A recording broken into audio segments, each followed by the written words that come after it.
They thought they could steal my company, the one I built from scratch, and hand it to my sister like a birthday gift. So I let them plan their little coup, while I took everything they never saw coming. About 10 years ago, I was just another young guy with a dream and no backup plan. I poured every ounce of energy into building a tech startup. I lived on instant noodles, caffeine, and raw determination.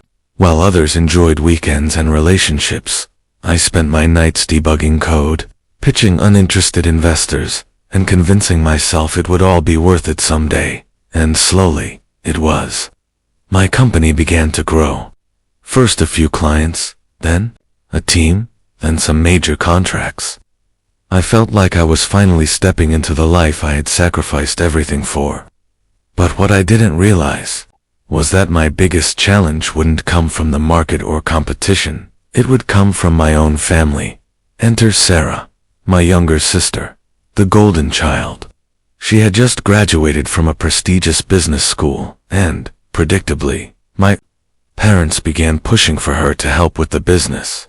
They thought she'd bring the kind of leadership and polish that, apparently, I lacked. At first, I didn't resist. She was my sister. Maybe she could bring something new to the table. For a little while, it was fine. She had some decent ideas. She had charm, sure. But soon, things started to feel off. She'd start making decisions without talking to me. Clients I built relationships with suddenly began turning to her instead, and my team. Slowly, but surely, I watched key members start listening to her more than to me. It all came crashing down at one family dinner.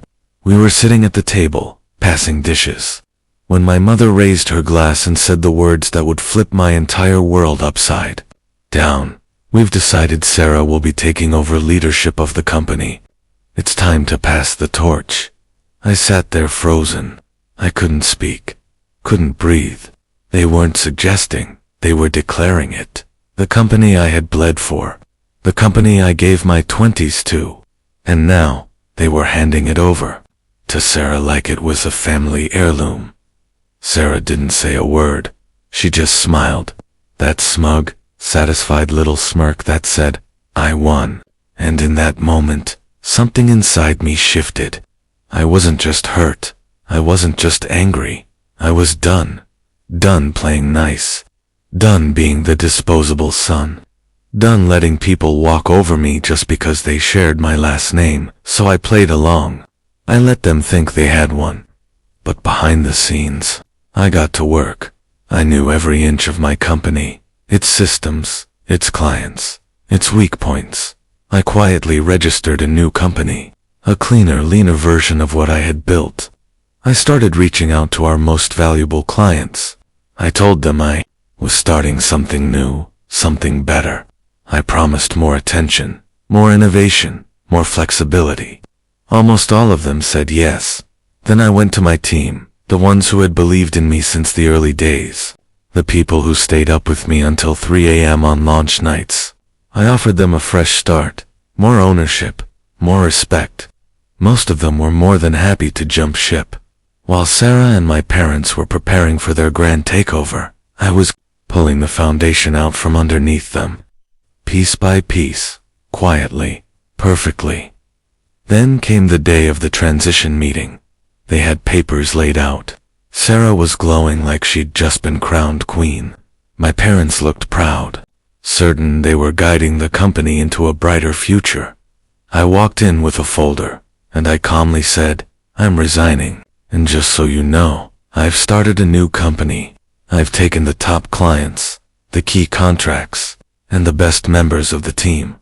All legally, of course. They stared at me, speechless. My mother's hands trembled. My father's face went pale, and Sarah, her expression, shock, rage, embarrassment, everything, except that smug little smile. I walked out of that room without looking back. Today, that new company I built, it's flourishing. It's everything the old one could have been without the backstabbing, without the politics, without the betrayal, and the old company.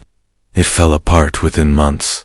No clients, no leadership, no future. It was just an empty shell. Just like the people who tried to steal my legacy. I didn't raise my voice. I didn't throw a tantrum. I didn't even need revenge in the traditional sense. All I did was remind them who I really was. They underestimated me. They thought I was just a placeholder until someone better came along. But I built this from nothing, and I can build again without them. And that, my friends, is the sweetest revenge of all.